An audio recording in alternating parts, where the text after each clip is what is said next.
2024-এর লোকসভা নির্বাচনকে পাখির চোখ করে নিজেদের ঘর গোছাতে রাজ্য বিজেপি নেতৃত্ব গতকাল বিশেষ বৈঠকে বসে। রাজারহাটের একটি 5 তারা হোটেলে দলের রাজ্য সভাপতি সুকান্ত মজুমদারের পৌরোহিত্যে ওই বৈঠকে ছিলেন কেন্দ্রীয় মন্ত্রী সুভাষ সরকার, অমিতাভ চক্রবর্তী, লকেট চট্টোপাধ্যায়, দেবশ্রী চৌধুরী, সৌমিত্র খাঁ, রাহুল সিনহা সহ একাধিক নেতৃবৃন্দ। এছাড়াও এই বৈঠকে যোগ দিয়েছেন পশ্চিমবঙ্গের বিজেপির কেন্দ্রীয় নেতা BS সন্তোষ, সুনীল বানসাল, সতীশ ধন্ত, মঙ্গল পাণ্ডে, অমিত মালব্যরা।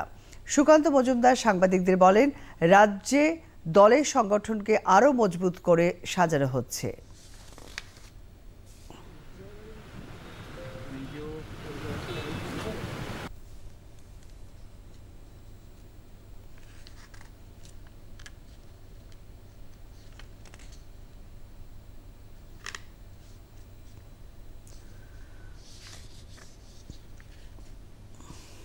এই বৈঠক লোকসভা নির্বাচনকে সামনে রেখে লোকসভা নির্বাচনের প্রস্তুতি বৈঠক।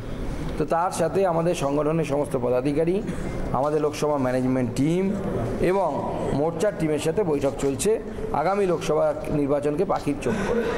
101 জনের কমিটি গঠন করছিলেন আপনারা, 101 জনকে দেখুন, আমাদের বিভিন্ন লোকসভা নির্বাচন লড়ার জন্য ডিপার্টমেন্ট থাকে, সেই ডিপার্টমেন্টের কনভেনার এবং কো কনভেনার এইভাবে নিয়োগ হয়।